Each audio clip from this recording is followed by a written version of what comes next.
O Trilhas da Democracia de hoje completa 250 edições, recebendo um convidado muito especial, o professor emérito da Universidade de Buenos Aires, ex-ministro da Suprema Corte Argentina entre os anos de 2003 e 2014, juiz da Corte Interamericana de Direitos Humanos desde o ano de 2015, Eugênio Raul Zaffaroni. Professor Zaffaroni, é um prazer recebê-lo. Seja muito bem-vindo ao Trilhas da Democracia. Obrigado, o prazer é todo meu. E parabéns pelas 250 emissões. Muito obrigado. Professor, o tema é democracia e direitos humanos na América Latina, e eu gostaria de iniciar esse nosso diálogo me reportando a um livro que saiu em 2006, né, mas no Brasil foi publicado em 2007, dentro da coleção Pensamento Criminológico do Instituto Carioca de Criminologia, dirigido pelo querido professor Nilo Batista. E nesse livro, professor, o senhor, na verdade, dá desenvolvimento a uma ideia surgida no final dos anos 80, que é de que existe uma dialética contínua, né, em que, dentro do Estado de Direito real, concreto, histórico, existe de maneira encapsulada um Estado de polícia. Bom, esse livro foi escrito, né, no início do século XXI, de lá para cá já se passaram mais de 15 anos, e eu te convidaria a fazer uma reflexão inicial a partir de 2 pontos, né? Em primeiro lugar, como é que se expressa essa dialética nos países do norte global e do sul global? Uma primeira questão. E a segunda, a de que, particularmente na América Latina, né? E, em segundo lugar, passados esses 17 anos, 16, 17 anos, nós tivemos que nos deparar com o avanço da extrema-direita, um avanço mundial da extrema-direita, que chegou ao governo em vários países. Quais são os termos dessa dialética, levando em conta essa conjuntura política nova, caracterizada pelo avanço da extrema-direita no mundo e na América Latina? Nós no Brasil acabamos de sair do governo Bolsonaro, e na Argentina vocês acabam de dar início ao governo do Javier Milei. Por favor, professor Zaffaroni. Bom, são vários temas. Realmente, a ideia de o chamado direito penal do inimigo foi uma denominação do professor Günther Jacobs, que falou nisso um pequeno artigo, onde ele sustentava a colocação de que alguns infratores teriam de não ter condições de cidadãos, então de não ser sometidos à pena, mas a uma contenção. E o problema eu sustentei isso no livro, se Jacobs, professor de Bonn naquele momento, agora emérito, tivesse nomeado a sua ideia de outra maneira, não teria tido o escândalo que provocou esse artigo. Mas falar em inimigo, né, na Alemanha é perigoso. Perigoso porque imediatamente convoca a ideia de Carl Schmitt, da teoria do amigo-inimigo, a definição da política de Carl Schmitt, schmittiana, segundo o qual a política era a arte de escolher um inimigo e aniquilá-lo, destruí-lo. Mas, no fundo, o que eu falo naquele livro é que o problema não é fazer menção do inimigo agora. O problema é que o inimigo não saiu jamais do direito penal. Se nós temos medidas de segurança que não têm proporção com os crimes praticados, mas como a perigosidade do sujeito, uma culpabilidade de autor, o que for, nós estamos considerando algumas pessoas como inimigos e não como infratores, delinquentes. O direito penal, de fato, é um direito penal que faz uma punição retributiva segundo o conteúdo injusto do fato, a medida do dano, da lesão ao bem jurídico, é uma retribuição. Mas se nós falamos, não, a mais da retribuição, eu tenho de impor uma pena, medida de segurança, como quiser chamá-lo, então estou identificando o inimigo. Isso não saiu nunca do direito penal. Estou falando no direito penal jurídico, interpretação de textos, tudo isso. No exercício do poder punitivo, sem dúvida, o poder punitivo é seletivo. No Brasil, na Argentina, na China, seletivo. O poder punitivo é repartido segundo vulnerabilidade das pessoas. É como uma doença infecciosa. Tá? Aquele mais vulnerável, aquele que fica vítima do exercício do poder punitivo. E, normalmente, isso não acontece por caso, mas é um reparto que se faz por estereótipo. Aqueles que estão estereotipados são muito mais vulneráveis que aqueles que não dão no estereótipo. Normalmente, os estereótipos são feitos pela mídia, construídos pela mídia. São uma síntese de todas as discriminações de uma sociedade, todos. E a polícia é uma burocracia. Como burocracia, sempre as burocracias fazem aquilo que é mais fácil. O que é mais fácil é pegar aquele que é um estereótipo andando pela rua, tem cabelo de ladrão, rosto de ladrão, veste como ladrão, chapéu de ladrão, fala como ladrão e rouba. Mas essa é a seletividade normal do poder punitivo. Uma seletividade que pode se reduzir, mas não é possível eliminar. E a programação criminalizante dos códigos penais, das leis penais, etc., é tão grande, tão incomensurável, que praticamente, se fosse automaticamente realizada, nenhum de nós fica da porta de fora da cadeia. Ou porque levei o cinzeiro do hotel, fiquei com o livro do amigo, não sei. Então, a seletividade é uma imposição, e essa seleção não é feita por caso, mas é feita por estereótipo. Estereótipo onde cai nas classes mais subalternas, isso é normal. No último tempo,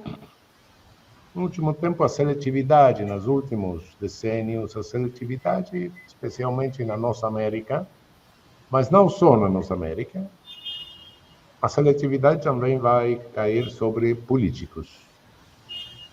E o aparelho punitivo é usado para perseguição política.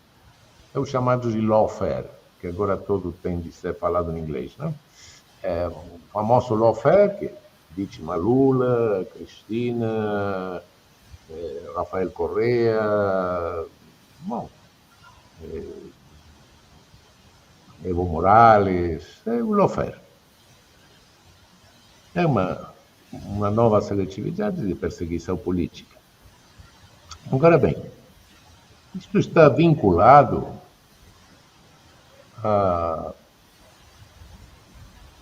às pulsões do estado de polícia que fica fechado, encapsulado no interior do Estado de Direito. Eu acho que naquele livro fui um pouco simplista. Nestes anos estou percebendo coisas um pouco diferentes. Nós estamos deteriorando, sofrendo uma grande deterioração dos nossos estados de direito, mas não no sentido do estado de polícia. É outra coisa. Os estados de direito vão virando fracos, as nossas polícias autonomizam-se, desorganizam-se, os estados habilitam polícias que não são bem pagas, que não têm tecnologia, não escutam nas polícias normalmente também. O trabalhador policial não tem os direitos que têm os normais, os demais trabalhadores, trabalhadoras. Por sinal, não podem ter direito de greve, mas os restantes, sim, sindicalização, tudo isso. Mas não tem, em geral não tem. Então, os nossos estados destroem polícias. Isso gera uma associação das polícias com máfias, chamado de crime organizado, organized crime. Isso produz um caos social.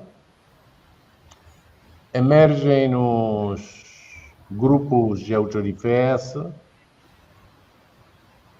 justiceiros, grupos paramilitares, parapoliciais. Cada um desses grupos pratica uma arrecadação fiscal. Chama-se corrupção, é arrecadação fiscal, ao margem do Estado. E algum inteligente poder executivo dos nossos países decide, em algum momento, mexer as Forças Armadas em função policial. Forças Armadas não têm treinamento para isso. Praticam erros. Os erros fazem perder o respeito da opinião pública. E no final o que temos? Temos um Estado que perdeu o monopólio do poder punitivo, perdeu o monopólio da arrecadação fiscal e uma defesa nacional enfraquecida. Temos um Estado enfraquecido. Ou seja, aqueles atributos do Estado weberiano, eles se enfraqueceram na atualidade. Isso é ideal para o colonialismo, Estados fracos. Estados fracos. Isso é o que, num momento, isso pode atingir um nível que é incrível, de caos social. O Salvador, então, vem Bukele. E Bukele o que faz? Joga milis e garotos na cadeia, em campos de concentração, ajudado por outros delinquentes. É isso. Não vamos para o lado do Estado de polícia. O Estado de polícia é um Estado que tem uma uma cabeça muito forte, um Estado vertical. O Estado de polícia é o Estado nazista, fascista, stalinista, o nosso Estado de Segurança Nacional. Mas esse Estado fraco não é um Estado de polícia. É um Estado enfraquecido. É um Estado vulnerável ao nível internacional. E nós, como região, América Latina, bom, nossa América, não sei que tanto latina geopoliticamente estamos subordinados a um colonialismo, que não é o colonialismo originário, por sinal, nem também não é o neocolonialismo. Isso acabou com a ditadura de segurança nacional. Hoje estamos submetidos a um tardo colonialismo financeiro mundial. É isso.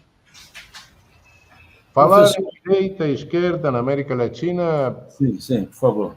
Pode-se falar, mas na realidade eu acho que é melhor falar de soberania ou colonialismo. Né? Professor, eu estou enganado ou a conclusão do livro, ainda no Inimigo do Direito Penal, em que o senhor falava do caminho possível para que o Estado de Direito venha a ser abolido a partir da diminuição dos direitos dos cidadãos e voltado para a individualização dos inimigos. Essa conclusão que é apresentada como uma possibilidade, quase como um grito de alerta, na verdade, passados 17 anos, se reverteu num outro sentido que não é esse do desencapsulamento do Estado de polícia, controlando o Estado de Direito, mas sim da própria crise do aparato estatal. Uma crise de legitimidade do Estado. Sim, nós às vezes pensamos que isto é um problema de segurança pública, um problema policial, um problema penal. Quem acredita que isto resolve-se com códigos penais, não, isso é um absurdo. Não. Isso faz parte da essência, da função do Estado. Estamos perdendo as funções essenciais do Estado. Através da destruição das polícias e com discursos eleitorais. Estamos procurando votos, discursos superficiais. Eu não sei quem acredita que a prevenção pode ser feita com ameaça de penas altas, como se um louco, um assassino que mata um garotinho porque chora na noite, a pancadas, ou aquele que mata a mulher com uma faca. Esse sujeito, 15 minutos antes, vai estar lendo o Código Penal para ver se tem 5, 10 anos mais de pena. Quem pode acreditar isso? Isso é absurdo. É um absurdo. A prevenção assim, com uma ameaça de pena, pode ter algum efeito preventivo. Em crimes econômicos, que respondem a uma lógica de dinheiro, algum crime muito leve. Mas quanto mais grave é um crime, menos a combinação da pena no Código Penal, abstrato, num papel, vai exercer alguma função sobre isso. Não. Nenhum assassino está olhando o Código Penal como um cardápio no restaurante. Isso é absurdo. Não. Isso quer dizer que as propostas de reforma do direito penal, do endurecimento das penas, da ampliação do número de leis, vai beneficiar ou vai satisfazer apenas aquela burocracia responsável pela sua execução, mas de maneira efetiva ela não se concretiza naquilo que se imagina, podendo se criar, inclusive, o sentimento de impunidade, alimentar o sentimento de impunidade. É isso? Exatamente. Ainda com efeitos paradoxais. Bom, as cadeias ficam convertidas em campos de extermínio, campos Bom, então aquela função, não, porque vou ressocializar, repersonalizar, reeducar, todos, que possam imaginar, falso. É um efeito reprodutor, é um efeito que produz troca a subjetividade do sujeito, troca a subjetividade, muda a subjetividade do sujeito. O sujeito que entra na cadeia falando eu furtei, eu roubei, depois de 3, 4 anos na cadeia, sai da cadeia falando sou ladrão. Sumiu o voo. Conduta deviada. E num Concentrationslager, como são as cadeias do Brasil, conheço bem, tudo isso. Superlotação. Tudo isso é um condicionamento.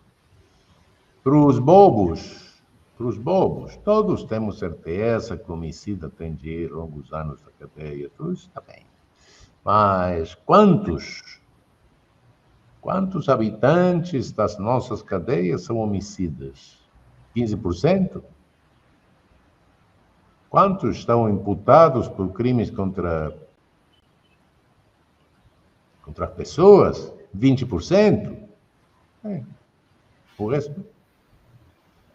O resto são crimes contra a propriedade, muitas vezes não violentos, e tráfico pequeno, na esquina, de entorpecentes. Essa é a população das nossas cadeias. Cadeias onde estamos reproduzindo permanentemente. Então,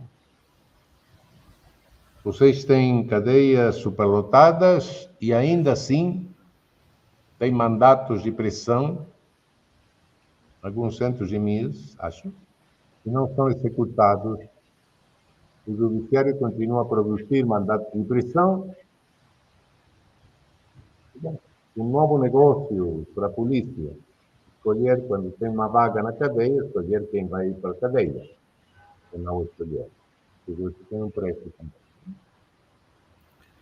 Professor, voltando ao exemplo de El Salvador, daquilo que Bukele tem feito, né, a fim de encarcerar as gangues, né, aquelas imagens de Bukele apresentando, fazendo um circuito por dentro daquela que parece ser uma das maiores prisões do mundo, né, nos assustam a todos, mas não tem um efeito, parece ser um ponto extremo, um paroxismo da situação do punitivismo a que se chegou no mundo ou na América Latina, para ficarmos no nosso subcontinente, mas aquilo, na verdade, não serve também como uma forma de dizer, de não olhar com a devida acuidade para a situação brutal do nosso sistema prisional, e eu falo nosso aqui, do sistema prisional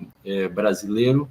Quer dizer, a realidade prisional brasileira, ela se é possível fazer algum tipo de comparação, muito mais grave do que aquela que Bukele tenta fazer em El Salvador? Não, eu acho que as situações são diferentes ainda. Salvador, diretamente, chegou um momento que não existia mais polícia. Então, a rua estava nas mãos das maras. Maras, bom, a origem das maras, fala-se que são a garotada que ele expulsa dos Estados Unidos e voltava para o Salvador. Mas isso é uma origem de há 40 anos. Os mareros que foram expulsos dos Estados Unidos agora têm de dizer a voz. Não é isso? Não. Se você destrui a polícia, elimina a polícia, praticamente, porque a polícia incorpora-se à atividade mafiosa, à atividade organizada, totalmente, e vai ter uma situação caótica. Então, na situação caótica, vem Bukele, alonga, todavia mais, um estado de exceção, atribui-se ao executivo o direito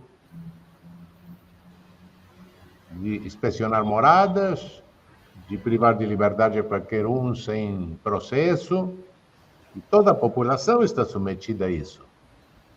Porque os mareiros não são sujeitos que têm são marcianos com cor diferente.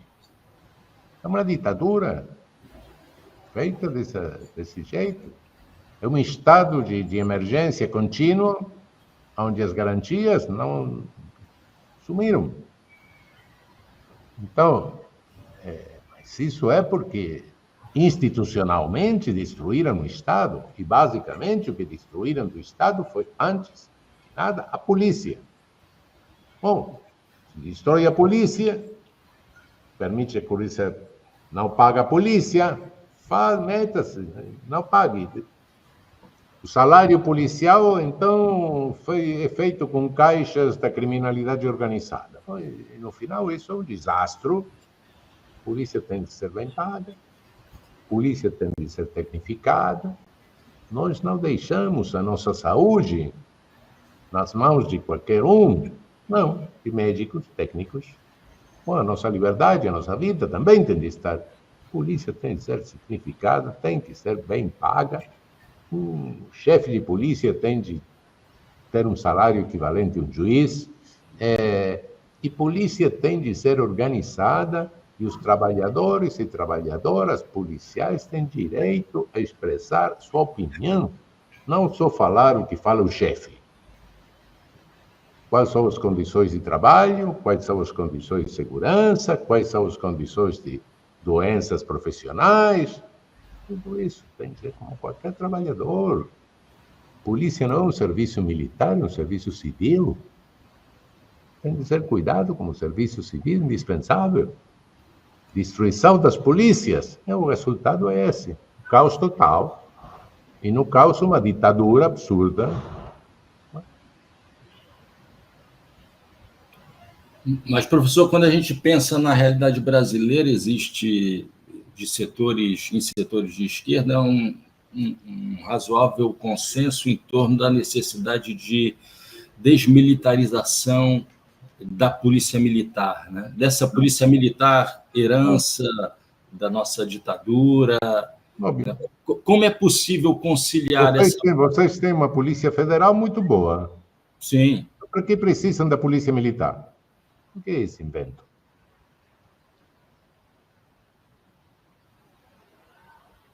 Eu não sei.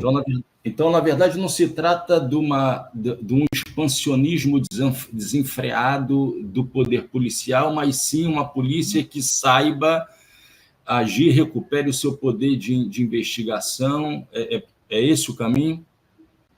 Isso e planificação, programação que tem de... Uma programação que tem de ser feita tecnicamente.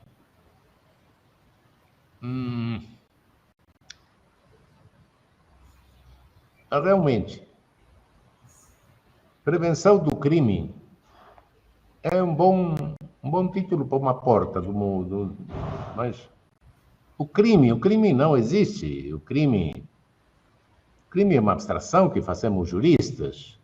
Na realidade, existem homicídios, feridas, estelionatos, furtos, roubos. O crime abstracto não existe.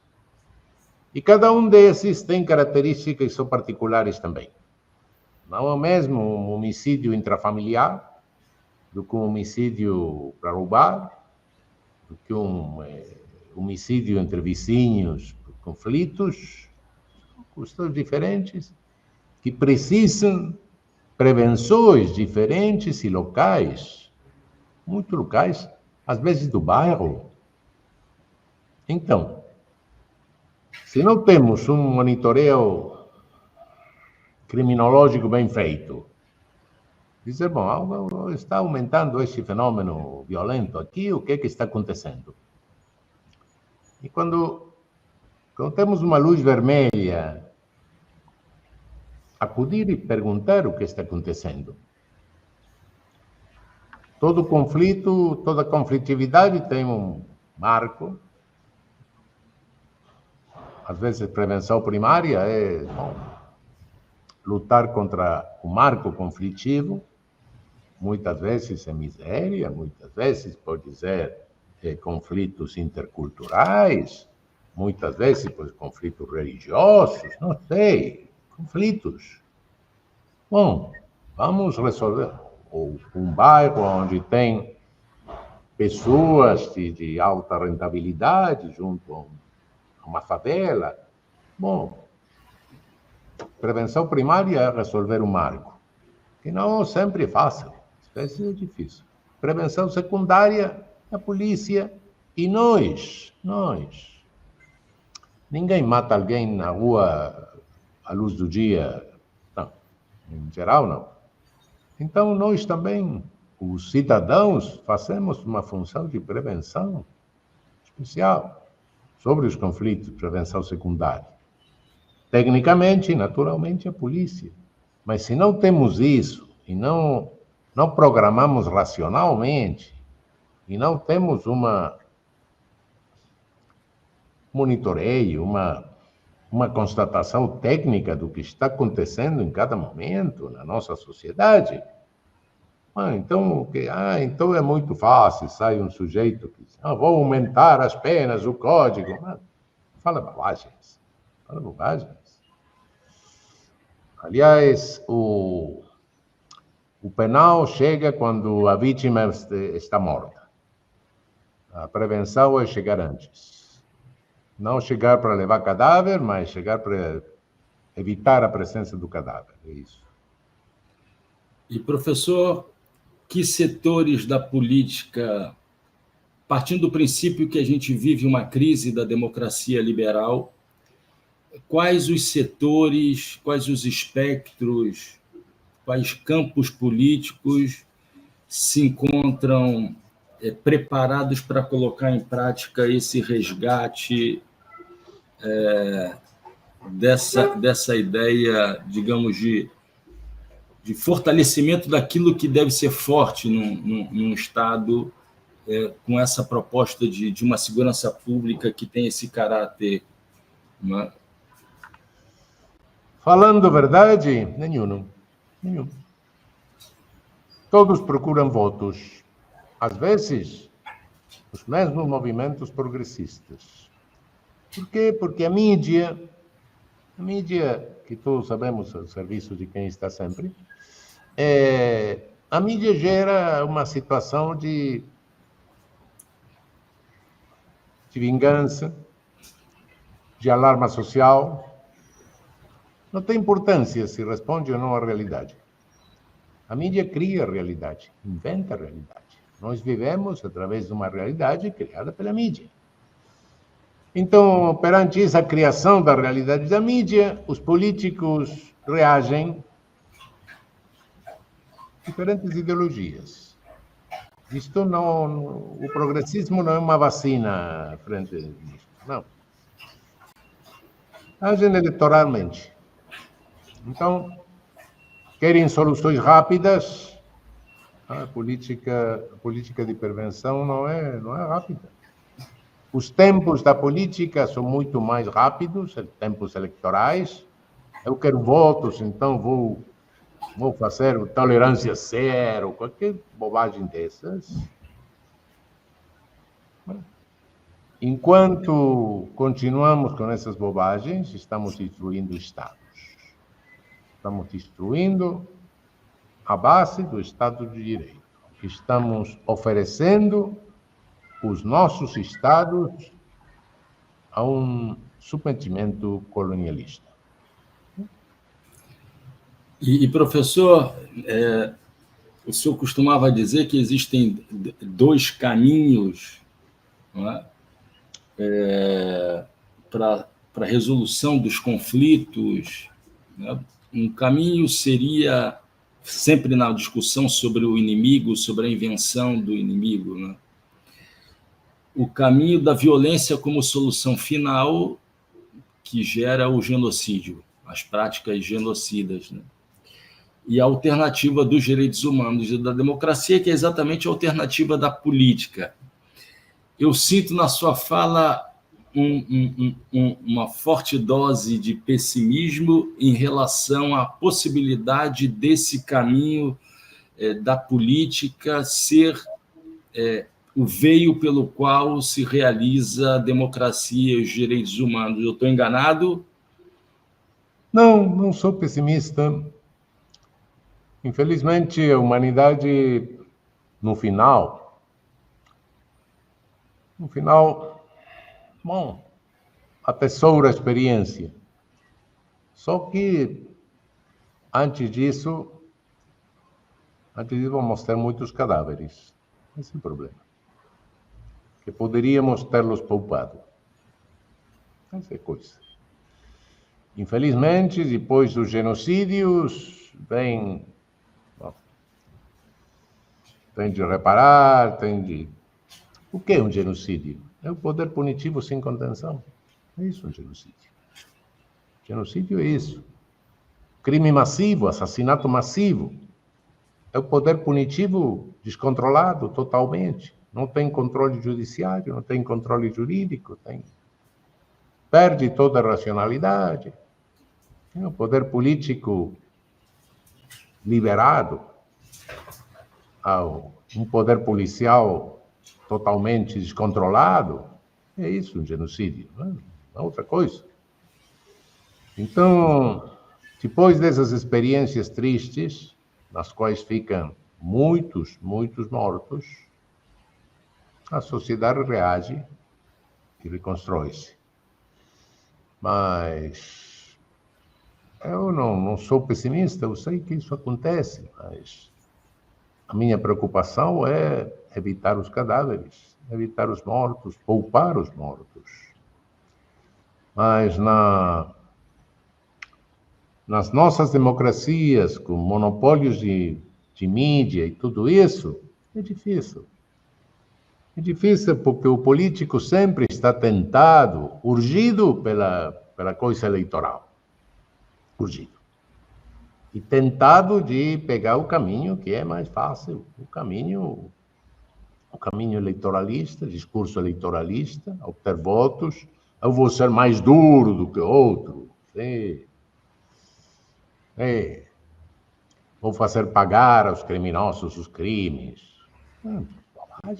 Bobagens teóricas, discursivas, mas que pegam na opinião pública, impactam e o resultado dos votos. Na medida que não tiremos a política de prevenção do discurso eleitoralista, e vamos continuar praticando erros, cada vez mais. Vamos continuar enfraquecendo os nossos estados.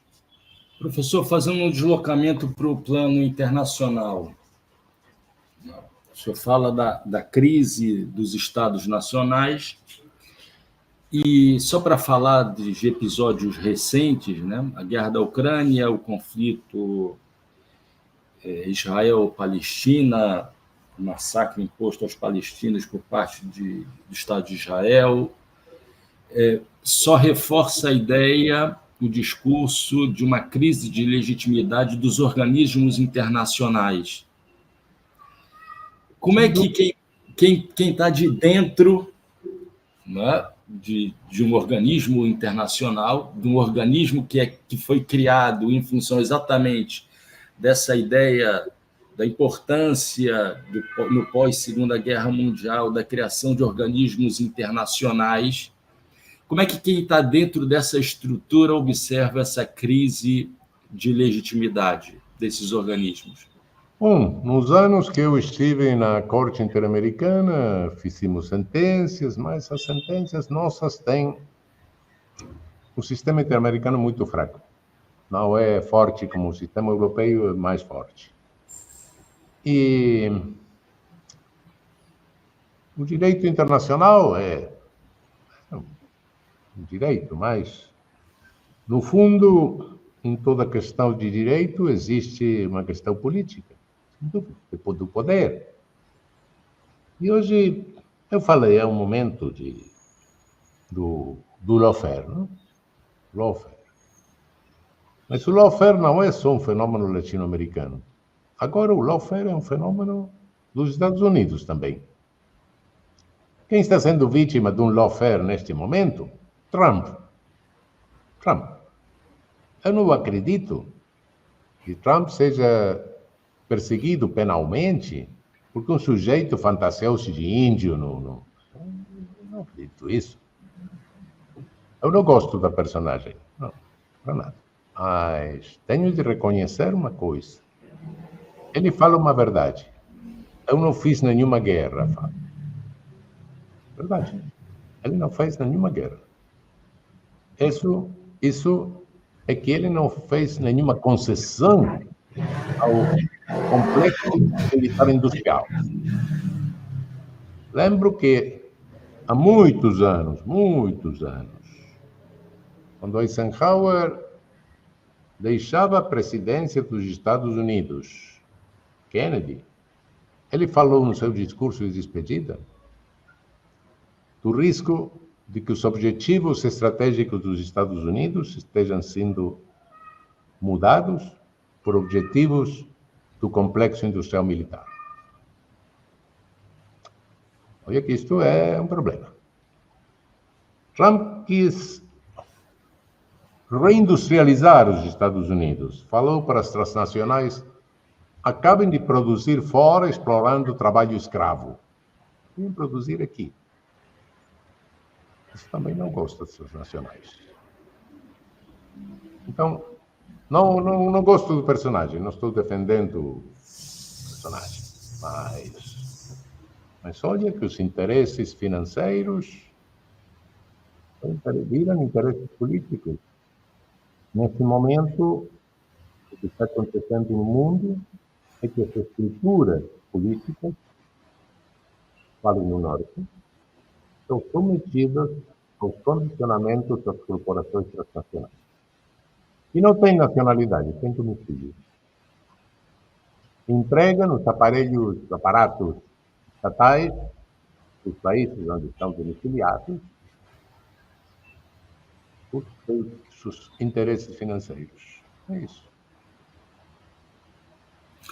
Falando ainda no campo do direito internacional, o senhor fazia a defesa do direito penal como um controle racional dessa pulsão, né, de morte existente nas sociedades, e dizia que isso também acontecia no plano internacional, fazendo uma comparação entre o Tribunal de Nuremberg e a forma como Mussolini foi capturado pela resistência italiana, foi enforcado junto com a sua amante, etc.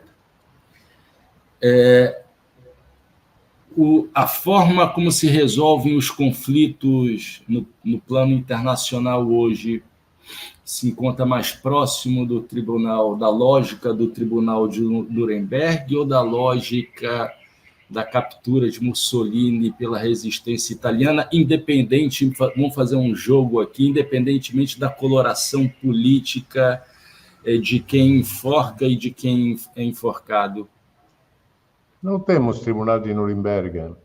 Ninguém tem o poder para estabelecer um tribunal de Nuremberg neste momento.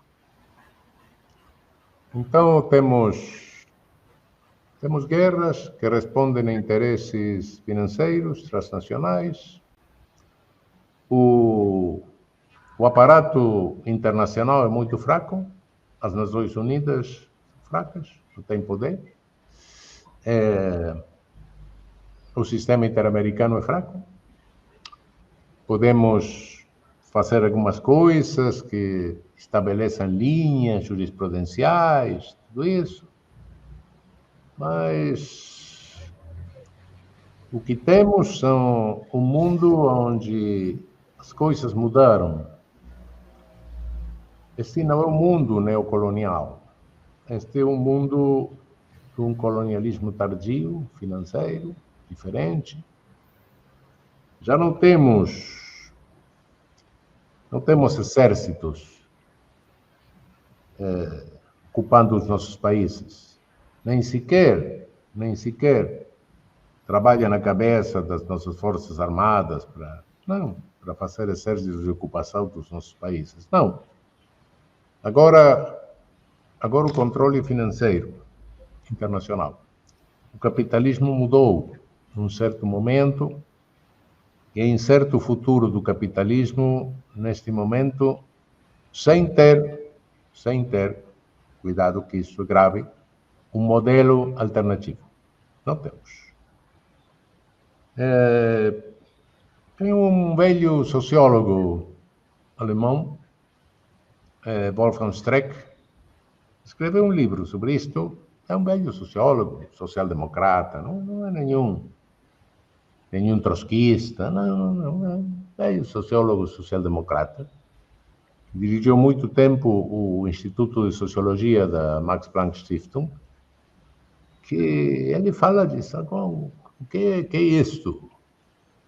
Os Estados Unidos têm uma dívida de quase 2 vezes o seu PBI da economia americana. Uma coisa imensa. São papelzinhos. Vou te pagar. O que eles sabem que não vão poder pagar nunca, jamais. Então, aonde vai este capitalismo financeiro? Não é o velho capitalismo produtivo, aquele da plusvalia. Não, isso acabou. Dinheiro. O que é o dinheiro hoje? Papelzinhos verdes? Poucos. Nos bancos ficam 7%, 8% de papelzinhos verdes. O resto são números de computador. Então, qual é o capitalismo que nós estamos vivendo? Aonde vai esse capitalismo?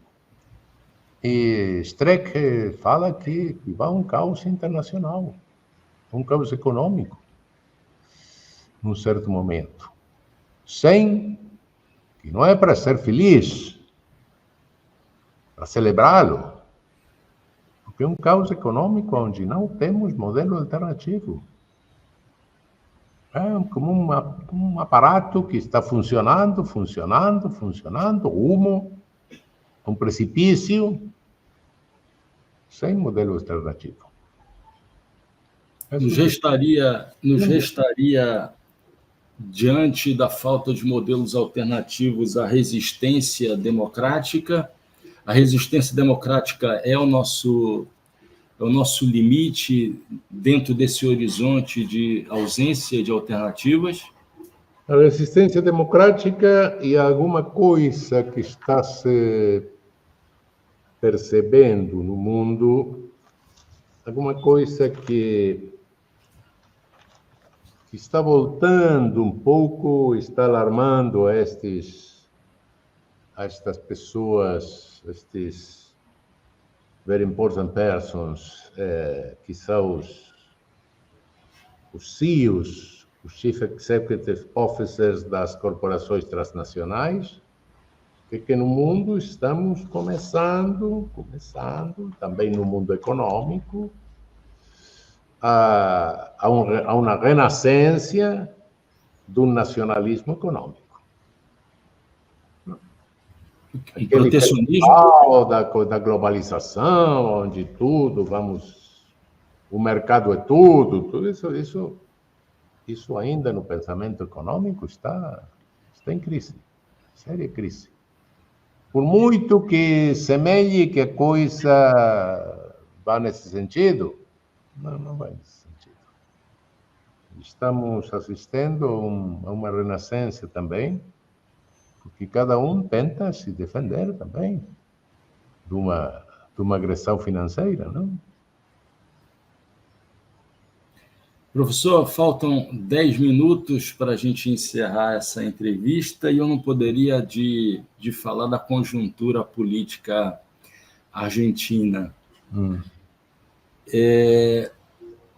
Como a Argentina chegou a uma tal situação que levou à vitória de Milei e quais são as suas expectativas no curto prazo, os 100 primeiros dias, de governo de Javier Milei?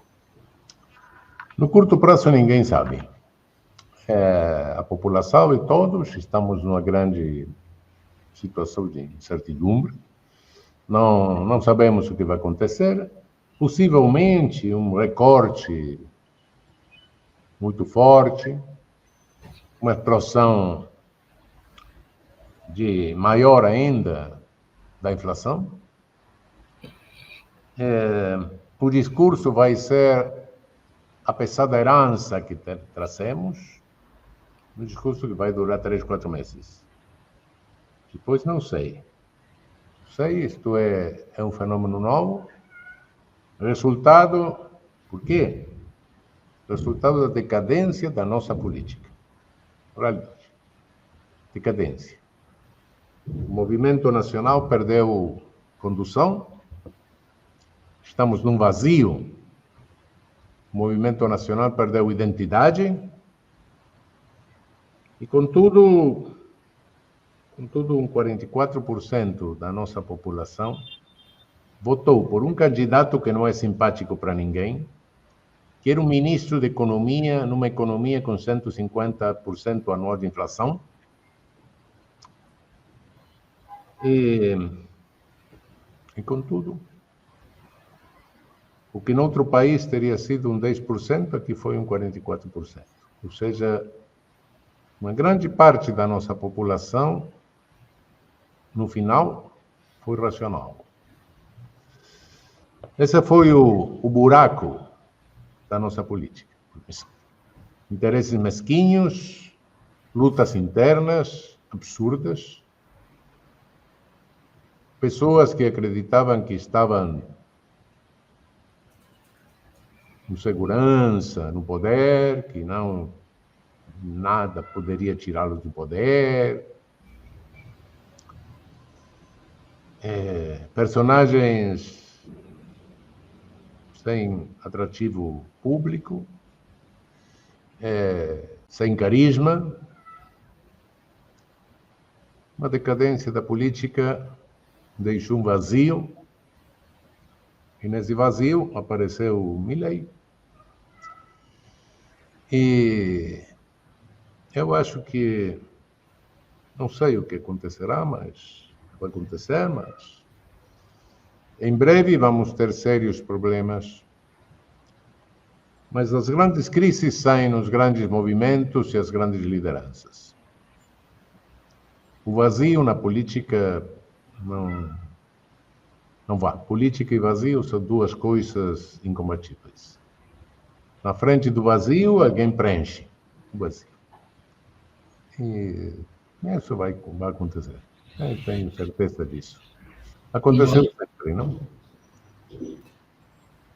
Se no curto prazo, e eu fiz essa mesma pergunta a 2 argentinos que eu tive o prazer de entrevistar nos 2 últimos programas, e a resposta foi a mesma em relação ao curto prazo. Mas no médio prazo, ou seja, na segunda virada, na segunda metade do governo Milei, tendo em vista uma situação que pode ser de uma crise, que é afirmada pelo próprio Milei, de aprofundamento da crise, podem ressurgir movimentos fortes de resistência populares. Sem dúvida, e rapidamente. Porque tem algumas coisas que são muito estranhas. Qualquer governo, qualquer seja a ideologia, sabe que pode abrir 1, 2 frentes de luta, mas abrir frente de luta em ângulo de 360 graus é meio suicida. Abrir frente de luta com os sindicatos, abrir frente de luta até com os clubes de futebol, com as universidades, com os cientistas, com as feministas, com LGTB, com tudo, não sei, com os artistas. É uma coisa que não tem muita lógica, os organismos de direitos humanos. É um ângulo de 360 graus, isso é muito, taticamente, é meio inexplicável. Outra coisa que não tem não tem equipos preparados. Então, o gabinete, as pessoas que estão convocando, são muito heterogêneas. É como uma acumulação de pessoas, mas com ideologias que não são muito compatíveis. Às vezes, cada um terá, depois de defender os seus próprios interesses setoriais, isso vai chocar com outros. Não tem uma unidade nesse sentido, não? Percebo que não tem isso. E por causa disso, acho que sim, naturalmente, esse é o vazio que deixou a política, um vazio de liderança ainda, foi uma sucessão de erros que não são novos, vem desde alguns anos atrás. Outro, bom, aconteceu isto. Erros políticos sérios geraram este fenômeno e hoje o que estamos percebendo é um vazio de liderança dos movimentos populares. Isso é verdade. Vazio de liderança que vai ser preenchido rapidamente, sem dúvida. Até um determinado momento da sua resposta, eu fazia uma analogia com o governo Bolsonaro, que também, até um determinado momento, tinha esse perfil, né? Um aglomerado político-ideológico muito diverso, apesar de situado num campo da extrema-direita, que percebeu que não conseguiria ter governabilidade, né? Base no Congresso, e aí, a partir de um determinado momento, teve que cair no jogo da fisiologia, né? E aí se rendeu ao Congresso, ao presidente do Congresso, que continua sendo o mesmo presidente. Milei, essa é a ultimíssima pergunta, professor. Milei terá alguma chance de construir dentro do parlamento um espaço de sustentação? Acho que não. Acho que é muito difícil. Pode ser que alguma lei, é possível, mas um espaço permanente de sustentação, não. Não, o nosso parlamento não é tão... a composição do parlamento do nosso Congresso é muito mais homogênea, nesse sentido, que a do Congresso brasileiro com Bolsonaro. Não posso dizer que não vamos ter algum traidor, isso é possível. Mas não, a impressão que tenho é que o Congresso que achou o Bolsonaro é um Congresso muito mais polarizado, sem grupos políticos muito fortes no Congresso. Nós temos, especialmente no Senado, temos uma maioria interessante e homogênea. E outro problema que tem, justamente para o Senado, é que aqui a renda é percebida pelo governo federal e depois distribuída aos estados. E uma das coisas que ameaça Milei é não distribuir o suficiente para os estados. Então, os senadores, que são representantes dos estados, é muito difícil arrumar isso. Bom, eu tive o prazer de entrevistar o professor Eugênio Raul Zaffaroni, professor emérito da Universidade de Buenos Aires, ex-ministro da Suprema Corte Argentina, da Corte Interamericana de Direitos Humanos. Professor, muito obrigado por essa entrevista. O Trilhas da Democracia fica por aqui no ano de 2023. É um momento de um recesso de Natal, né, e do Ano Novo. Gostaria de desejar a todas as pessoas que nos acompanham paz e saúde nesse novo ano que se iniciará em breve. E nós voltamos a nos encontrar no dia 7 de janeiro, sempre na luta, nas trincheiras da luta pela democracia e pelos direitos humanos. Até lá, muito obrigado, professor Raul. Obrigado para vocês. 7 de janeiro é o meu aniversário. Voltamos no seu aniversário. Parabéns, então, Bom Natal. Tchau, um abraço. Tchau.